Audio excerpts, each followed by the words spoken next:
Allahabad high court बोला कानपुर के जज फैसला देने लायक नहीं, 3 महीने की ट्रेनिंग पर भेजो, बिना कारण बताए खारिज की थी याचिका। पूरा मामला उत्तर प्रदेश के इलाहाबाद हाईकोर्ट का, जहां पर उन्होंने कहा कि अपर जिला जज डॉक्टर अमित वर्मा फैसला लिखने की काबिलियत नहीं रखते। वह आदेश देते समय कारण और निष्कर्ष का उल्लेख भी नहीं करते, इसलिए उन्हें 3 महीने की ट्रेनिंग पर भेजने का निर्देश दिया है। जज ने कहा कि एडीजी के एक आदेश को पहले रद्द किया जा चुका है, उसके बाद भी उन्होंने ऐसी गलती दोहराई है जैसे लगता है कि उनको प्रशिक्षण की जरूरत है। यह आदेश न्यायमूर्ति नीरज तिवारी ने मुन्नी देवी बनाम शशिकला पांडे की याचिका पर सुनवाई करते हुए दिया। कानपुर की रहने वाली महिला मकान मालिक शशिकला पांडे ने 2013 में किराया वसूली और बेदखली को लेकर कोर्ट में याचिका दायर की, जिसमें कोर्ट ने 29 फरवरी 2024 को मुन्नी देवी के खिलाफ आदेश दिया। इस फैसले के खिलाफ मुन्नी देवी ने रिवीजन पिटीशन दाखिल की, जिसे एडीजी ने 7 नवंबर 2024 को खारिज कर दिया। इस आदेश को हाईकोर्ट में याचिका दायर कर चुनौती दी गई, जिसमें कहा गया कि आदेश का कारण और निष्कर्ष नहीं दिए गए। जज ने न्यायिक विवेक का इस्तेमाल नहीं किया। 17 दिसंबर 2024 को हाईकोर्ट ने एडीजी का आदेश रद्द कर नए सिरे से आदेश की फाइल लोअर कोर्ट को भेज दी।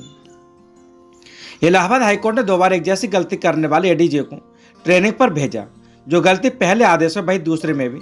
इस बीच याचिकाकर्ता ने रिवीजन पिटीशन में नए आधार जोड़ने के लिए अमेंडमेंट पिटीशन डाली, जिसे बिना कारण बताए 1 मार्च 2025 को डीजे ने निरस्त कर दिया, जैसे फिर हाईकोर्ट में चुनौती दी गई।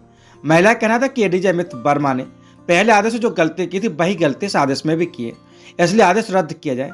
जिस पर कोर्ट ने जज वर्मा को फैसला लिखने की काबिलियत नहीं रखते, इसलिए उन्हें ट्रेनिंग दी जाए। सच से कनेक्शन के लिए स्टेट ब्यूरो मैथिल नेमचा शर्मा की रिपोर्ट। डीजीपी बोले यूपी से सभी पाकिस्तानी वापस भेजे गए, एक नागरिक को 30 अप्रैल को भेजेंगे। यूपी के डीजीपी प्रशांत कुमार ने कहा कि पहलगाम हमले के कारण भारत का वीजा लेकर आए सभी पाकिस्तानियों को वापस भेजने की प्रक्रिया लगभग पूरी हो गई। डीजीपी प्रशांत कुमार ने बताया कि निर्वासित किए जाने लायक सभी पाकिस्तानियों को वापस भेज दिए गए, केवल एक नागरिक रह गए, जैसे 30 अप्रैल को पाकिस्तान भेज जाएगा। 22 अप्रैल को जम्मू कश्मीर के पहलगाम में हुए आतंकवादी हमले के बाद पाकिस्तानी नागरिकों को उनके वतन भेजने का आदेश जारी हुआ था। इसको लेकर शनिवार को उत्तर प्रदेश के डीजीपी प्रशांत कुमार ने सुरक्षा व्यवस्था को और मजबूत करने के दिशा निर्देश जारी किए। सच से कनेक्शन के लिए यूपी स्टेट ब्यूरो मैथिल नेमचा शर्मा की रिपोर्ट।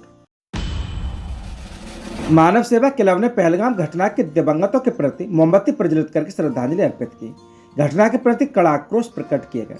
पूरा मामला उत्तर प्रदेश के बरेली का, जहां पर मानव सेवा क्लब के सदस्यों ने बड़े बाग रामलेक ग्राउंड के पास गुरुवार को द्वारकापुरम कॉलोनी में कश्मीर के पहलगाम हादसे के विरोध में दिवंगत लोगों के प्रति मोमबत्ती प्रज्वलित कर अश्रुपूरित श्रद्धांजलि अर्पित की।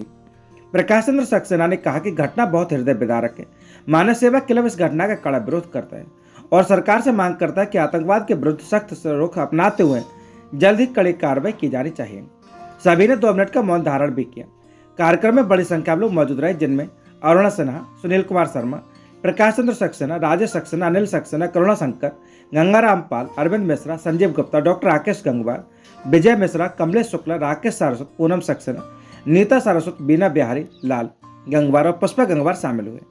सच से कनेक्शन के लिए यूपी स्टेट ब्यूरो मैथिल नेमचा शर्मा की रिपोर्ट। यमुना एक्सप्रेस वे औद्योगिक विकास प्राधिकरण कर्ज मुक्त होने के साथ प्रगति के पथ पर अग्रसर। बता दें कि पूरा मामला नोएडा क्षेत्र का है, जहां पर 24 वर्ष पहले आज की तिथि में अस्तित्व में आए यमुना एक्सप्रेस वे औद्योगिक विकास प्राधिकरण ईडा ने रजत जयंती वर्ष में प्रवेश कर लिया। अन्य प्राधिकरणों से अलग स्थानीय झंझटों और सूबे की बदलती राजनीति से ठीक 10 वर्षों तक प्रभावित रहे इस प्राधिकरण की झोली आज कई अनमोल उपहारों से भरी हुई है, जिनमें जेवर अंतर्राष्ट्रीय हवाई अड्डा तो है ही, अंतर्राष्ट्रीय ख्याति की औद्योगिक इकाई और मेडिकल डिवाइस पार्क तथा आज ही भारत सरकार से गुजरात के साथ मिला इलेक्ट्रॉनिक्स मैन्युफैक्चरिंग क्लस्टर भी शामिल हो गए। हालांकि पहलगाम में हुई घटना के कारण ईडा के स्थापना दिवस को मनाने से परहेज किया गया।